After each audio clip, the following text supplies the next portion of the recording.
已接任丹阁副阁主。阁主大人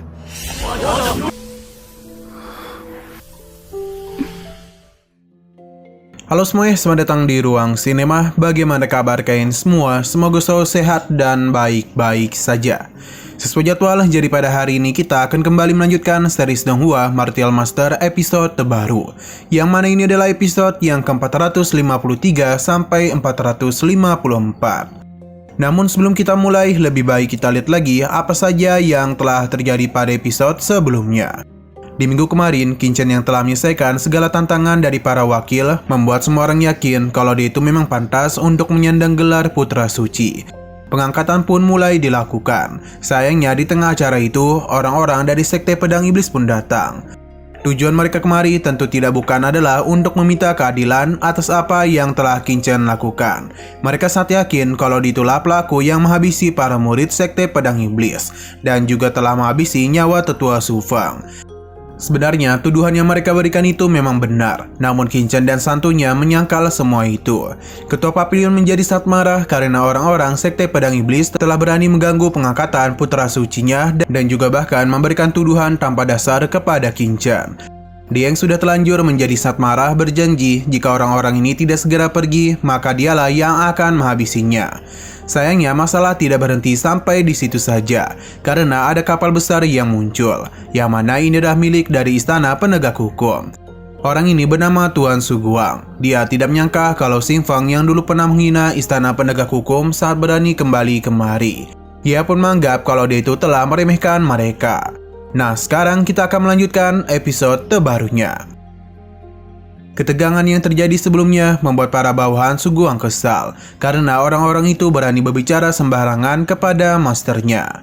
Ketua Papilion tidak terlalu peduli. Ia pun tahu betul betapa besarnya Istana Penegak Hukum itu, dan dia juga sadar kalau tidak mungkin dirinya bisa melawan kekuatan besar ini. Akan tetapi ia penasaran mengenai tujuan mereka datang ke kota Dandaunya.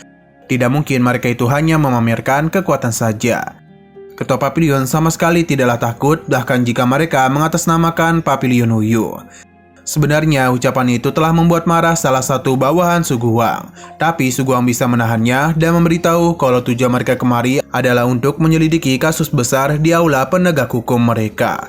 Kasus besar ini seketika saja membuat mereka terkejut. Dia pun tahu kalau putra suci yang baru diangkat ini adalah Qin-Chen. Melihatnya yang tidak berlutut membuat Su Guang kesal dan langsung saja memberikan tekanan kepadanya. Tekanan yang dia keluarkan itu tidaklah sembarangan. Bahkan hal ini sempat membuat Qin-Chen kesulitan dan juga membengkokkan besi-besi di sana. Akan tetapi ini semua masih belum mampu untuk menjatuhkan Qin-Chen. Ia berhasil melepaskan diri dari tekanan kuat itu.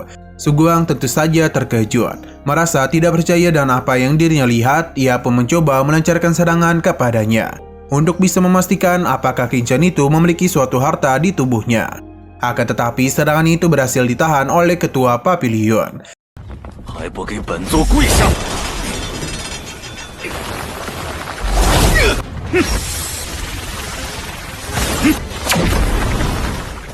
Ia pun menanyakan tujuan Su Guang melakukan hal ini. Su Guang meyakini kalau Qin-Chen memiliki suatu rahasia, karena bagaimanapun dia itu bisa menahan tekanan seorang kultivator ranah martial Sovergin.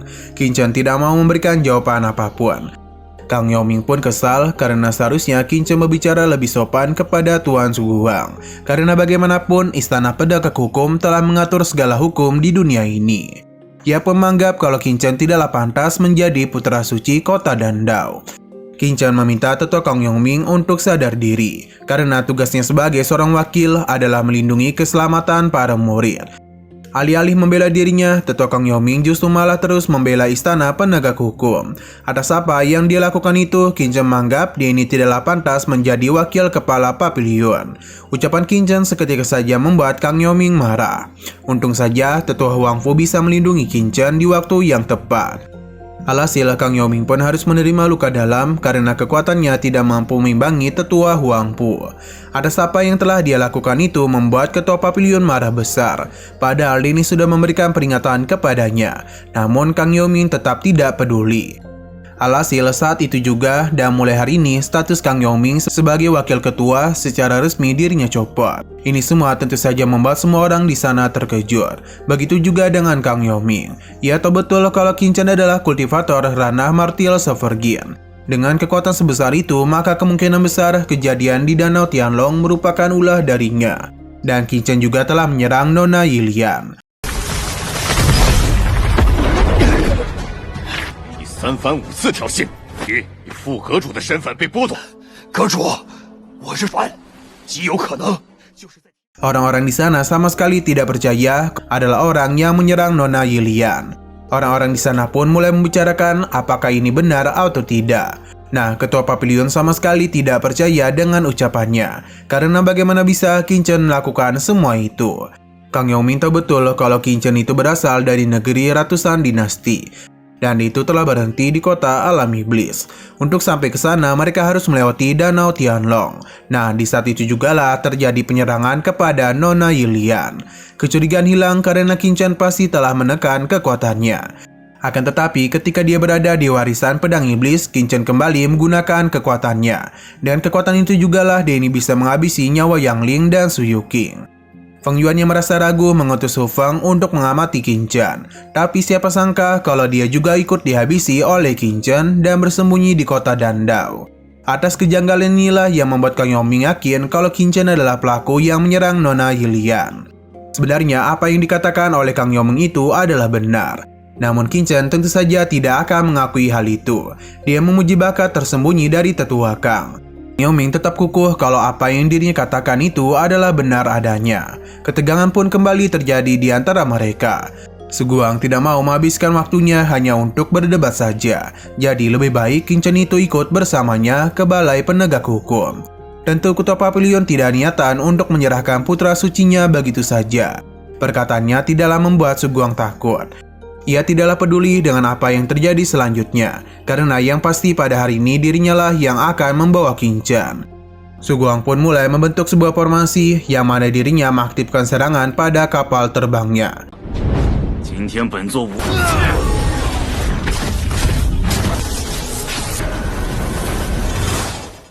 Serangan yang dilancarkan oleh kapal terbang ini membuat orang-orang di sana kesulitan untuk berdiri.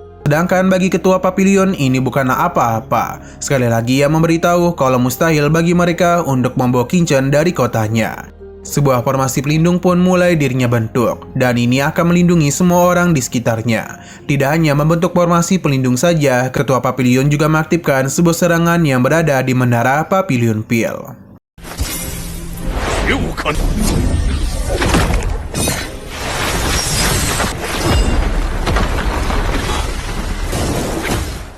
Tindakan yang dilakukan oleh ketua Xuanzeng membuat Suguang kesal. Karena dengan ini maka sama saja dia itu sedang mencari masalah dengan balai penegak hukum. Namun ketua Xuanzeng tidaklah peduli. Karena siapapun yang berani berbuat macam-macam kepada orang-orangnya, maka dia itu akan memberikan pelajaran. Alhasil Suguang menjadi semakin kesal. Ia berjanji akan menghabisi orang-orang yang berani kepada balai penegak hukum. Tidak mau kalah, ketua Xuanzeng juga mengatakan hal yang sama. Mendengar genderang perang yang ketua mereka ucapkan, para tetua yang membela Qin Chen pun juga akan memberikan perlawanan. Sedangkan untuk para tetua yang tidak mau mengakui Qin Chen malah diam saja.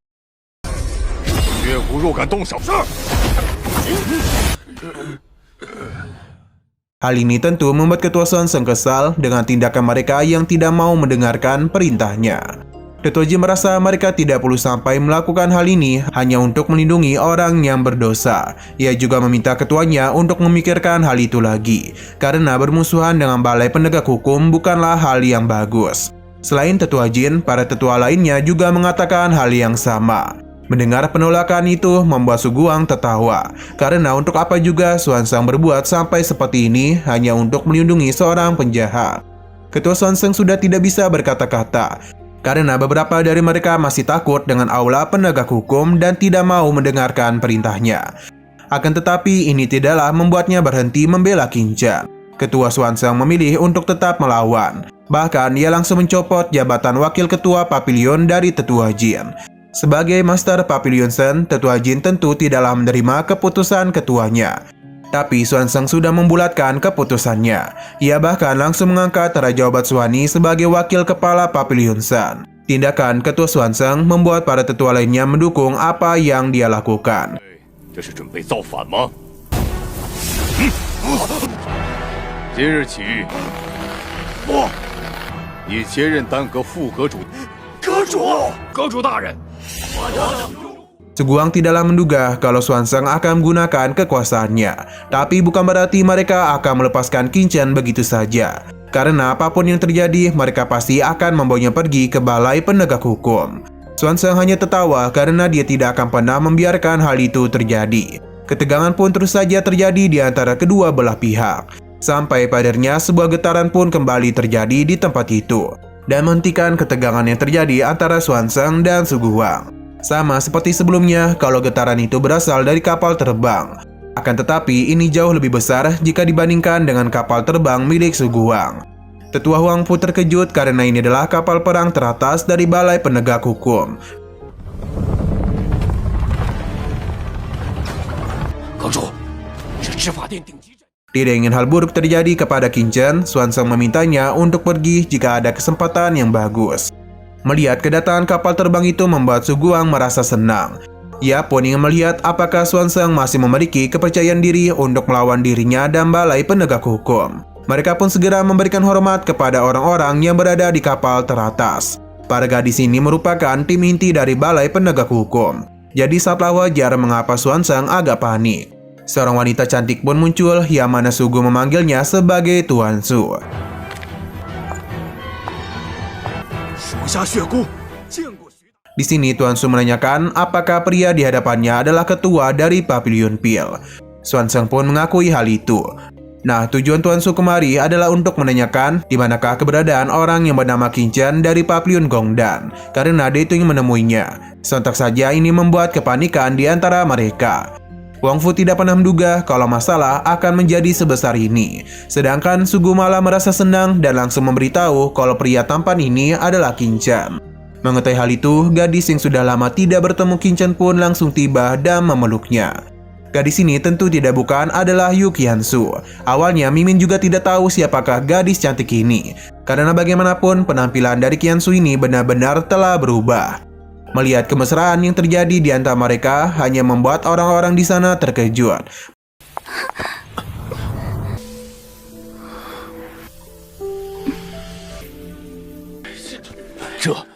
Bahkan sampai terkejutnya episode ini malah bersambung. Namun sebelum kita akhiri seperti biasa, kita akan melihat preview bagian selanjutnya. Di sini, Ketua Sekte Pedang Iblis Feng Yun ingin memberitahu hal yang penting kepada Tuan Su. Alih-alih menjawab, Tuan Su malah marah kepada Feng Yun, yang mana dia itu tidak suka diganggu ketika berbicara. Bahkan para bawahannya itu siap untuk melancarkan serangan kepadanya. Ini tentu saja membuat Feng Yun dan yang lainnya ketakutan. Tapi Feng Yun tidak berhenti. Ia justru memberitahu kalau Qingchen adalah buronan yang dicari oleh Aula Penegak Hukum. Jadi ia meminta untuk memberikan Qingchen hukuman dan mengampuni nyawanya. Oke, sekian dulu pada video kali ini. Untuk video selanjutnya akan segera hadir pada minggu depan.